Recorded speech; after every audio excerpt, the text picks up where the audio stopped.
खुदा ने पश्चाताप करने वालों के लिए मुआफी वादा की है। अगर कोई तौबा करके खुदा के पास आता है तो खुदा उसे मुआफ करता है। It is the promise of God. परमेश्वर ने इसको वादा किया है। खुदा का कलाम इस बात के लिए कहता है हर एक ने पाप किया और हर एक शख्स परमेश्वर की महिमा से रहित है। खुदा ने जमीन की तरफ देखा कि कोई धर्मी मिले तो उसको कोई भी मिला नहीं। जब सब गुनाहगार हैं तो सबको मुआफी की जरूरत है और इस मुआफी को कोई भले काम करके, कोई भक्ति करके, कोई मेहनत करके अर्न नहीं कर सकता, कमा नहीं सकता, लेकिन इसे सिर्फ और सिर्फ बाइबल के मुताबिक खुदा के फजल से ग्रहण किया जा सकता है, क्योंकि परमेश्वर ने ही हमें अपने अनुग्रह से ये मुआफी बख्शी है। खुदा के कलाम में अगर पढ़े तो इफिसियों का खत 2 अध्याय उसकी 8 और 9 आयत में लिखा है, कहता क्योंकि विश्वास के द्वारा अनुग्रह से ही तुम्हारा उद्धार हुआ है।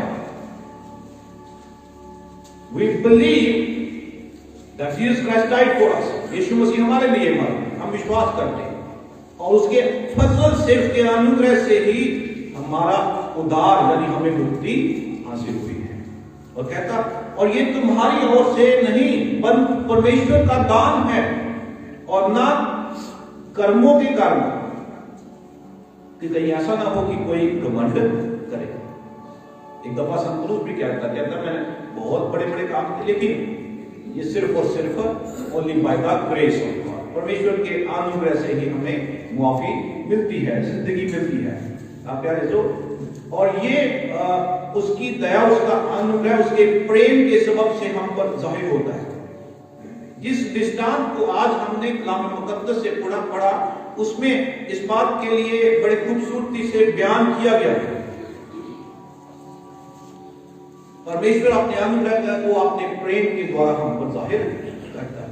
And it is that love that changes our life. ये प्रभु का वही प्यार है जो हमारे जीवन को बदलता है, तब्दील करता है। ठीक वैसे ही जैसे इस पैराबल में उस छोटे बेटे के साथ प्यारे जो खुदा का प्यार उसके बाप में उसको नजर आया तो उसने उसे ग्रहण किया। आज जब हम प्रभु की उपस्थिति में हैं, प्रभु के कलाम पर गौर करते हैं, प्रभु का वचन हमें इसके बारे में किस रीति से सिखाता है। खुदावंद यीशु मसीह के लिए उस समय के लोग बड़े ही बड़ी बातें किया करते थे। फकीर फरीसी लोग लूका की अंजील 15 अध्याय उसकी पहली और 2 आयत में कहते हैं ये तो पापी मनुष्यों के साथ खाता पीता और उनको बुलाता है। खुदावंद यीशु मसीह का इसके प्रति रिस्पॉन्स क्या था? प्यारे जो मत्ती के अंजील 9 अध्याय उसकी 12 और 13 आयत में खुदावंद यीशु मसीह कहते हैं कि वैद्य भले चंगों के लिए नहीं परंतु बीमारों के लिए होता है, आवश्यक है। इसलिए तुम जाकर इसका अर्थ सीख लो। कहते मैं बलिदान नहीं पर दया चाहता हूं, क्योंकि मैं धर्मियों को नहीं परंतु पापियों को बुझाने आया। धर्मियों को नहीं बल्कि पापियों को बुझाने आया।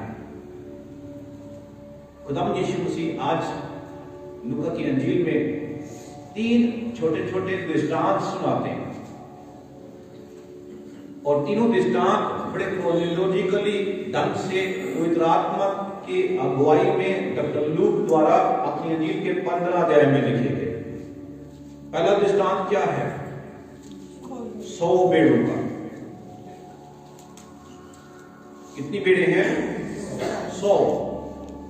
क्या होता?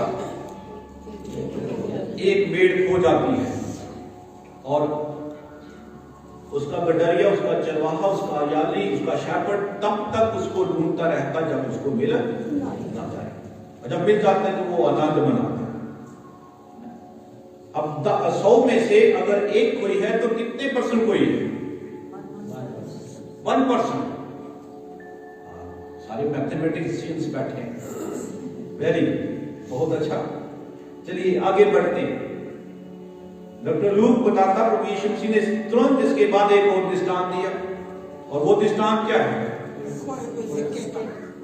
खोए हुए सिक्के का। एक औरत के पास कितने सिक्के थे?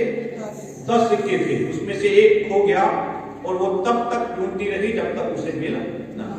और मिल जाने के बाद वो भी अपने सहेलियों को इकट्ठा करके आनंद मनाती, कहती मेरा खोया हुआ सिक्का मुझे मिल गया, आओ मेरे साथ आनंद मनाओ। वो भी आनंद करते हैं। 100 में से एक खोया तो 1%, 10 में से एक खोया तो 10% हो गया। खुदावंद यीशु मसीह यही स्टॉप नहीं करते, इसके बाद एक और दृष्टांत देते हैं जिसे आज हमने पढ़ा। क्या दृष्टांत है? उड़ाऊ पुत्र का। बचपन से यूं ही मैं भी सुनता आया, उड़ाऊ पुत्र का दृष्टांत। लेकिन मैं आज इसको एक नया नाम आपके सामने रख के कहना चाहूंगा, पैराबल ऑफ फादर्स का। क्योंकि आइडियल तो वही है जो गलतियों के बावजूद भी प्यार करता है, उसके प्यार की कोई सीमा नहीं, हद नहीं है। जब हम इस दृष्टांत में देखते हैं तो कितने कैरेक्टर? There are 3 characters. एक बाप है, 2 बेटे,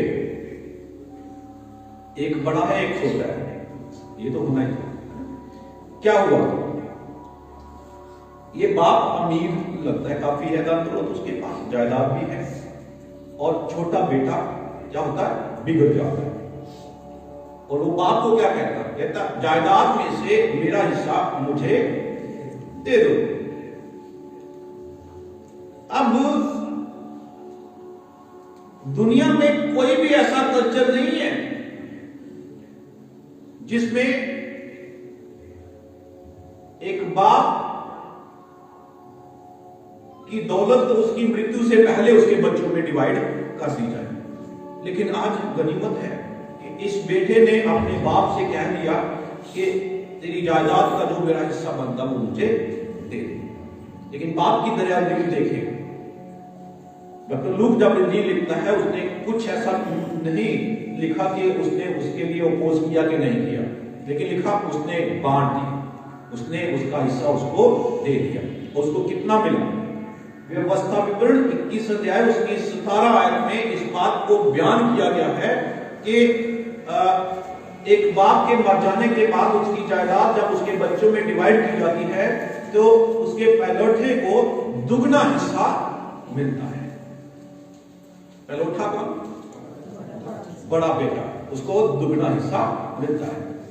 यानी आज इस बाप की प्रॉपर्टी के 3 हिस्से किए गए, जिसमें से 2 हिस्से बड़े को मिले और 1 हिस्सा छोटे को मिले। तो क्या हुआ? बांट दी। अब छोटा अपनी जायदाद का हिस्सा लेकर चला गया। उसने अपनी जायदाद दोस्तों के साथ उजाड़ दी, विषयों में भी गया, उजाड़ दिया, सब कुछ खत्म कर दिया। और उस समय जब उसका सब कुछ खत्म हो गया, he started searching some work, काम ढूंढना शुरू किया। शायद थोड़ा मिल गया, लेकिन उसके बाद क्या हुआ? वहां पर अकाल पड़ गया। अकाल पड़ जाने के कारण शायद उसकी जॉब्स भी जाती रही। इस समय हमने देखा ना, कोविड आने के कारण कितने लोगों की जॉब छूट गई। अकाल आने के कारण भी ऐसा ही होता है, छूट गई। लेकिन क्या हुआ? फिर लिखा, खुदा के कलाम में लिखा कि वो एक शख्स के जहां जा पड़ा। अब उसने उसको काम पे रखा या कैसे रखा, क्या किया पता नहीं। उसको कहा सूअर सब चलाया था, मजदूरी क्या? मजदूरी के लिए लिखा ही नहीं। कहता वही फलियां जिनको सूअर खाकर अपना पेट भरते हैं, वही फलियां तू भी खाकर अपना पेट भर। And it is at this point, इस पॉइंट पे जब वो फलियां खाकर सोच में पड़ गया तो वो अपने आपे में आया। He came into his senses, अपने आपे में आया। सोचने लगा मेरे बाप के घर में नौकर भी इससे अच्छा भोजन करते हैं और मैं यहाँ भूखो मारा। Technically speaking, now is not considered as a man but he is counted as a animal. क्यों? क्योंकि वही भोजन जो सुअर खा रहे हैं वही भोजन उसको खाना पड़ता है। तो खुदा से दूर हो जाने से, बाप से दूर हो जाने से हम दुनियावी तौर में यूं गिने जाते हैं। इसलिए हमेशा परमेश्वर के साथ जुड़े रहना हमारे लिए अनिवार्य है। वो हमें आशीष देता है। जो ये शख्स जब वो इस हालात में पहुंच गया, वो अपने आपे में आया, लेकिन हम कब अपने आपे में आते हैं? बहुत से लोग ऐसे हैं, पाप पे पाप करते चले जाते हैं, उनको वो कभी अपने आपे में आते ही नहीं। आज हमारी सिचुएशन क्या है? हम कहां पे हैं? कहीं गलती करके फिर हम कभी सोचते हैं कि हमने गलत किया। कई दफा ऐसा भी होता है, गलती करके भी हम सोचते हैं कोई बात नहीं, चलता है। लेकिन खुदा का कलाम हमें इस बात के लिए आगाह करता है, पाप पर पाप मत करना बल्कि पश्चाताप करना। खुदा के वचन में हिजकिय्याह नबी की किताब में से पढ़े गए पाठ में खुदा का वचन क्या कहता है? 30 आयत में लिखा, प्रभु यहोवा की ये वाणी है, इस्राएल के घराने में तुम में से हर एक मनुष्य का न्याय उसके चाल चलन के अनुसार ही करूंगा। और वो क्या उम्मीद करते? कहता पश्चाताप करो, अपने सब अपराधों को छोड़ो, तभी तुम्हारा अधर्म तुम्हारे ठोकर खाने का कारण ना होगा। अपने सब अपराधों को जो तुमने किए हैं दूर करो, अपना मन और अपनी आत्मा बदल डालो। हे इस्राएल के घराने, तुम क्यों मरो? खुदा किसी को भी नाश हुए देखना वो चाहता है हम पश्चातापी हृदय से प्रभु के पास आए। लेकिन खुदा के वचन में 27 आयत में लिखा, फिर जब दुष्ट अपने दुष्ट कामों से फिर कर न्याय और धर्म के काम करने लगे तो वह अपना प्राण बचाएगा।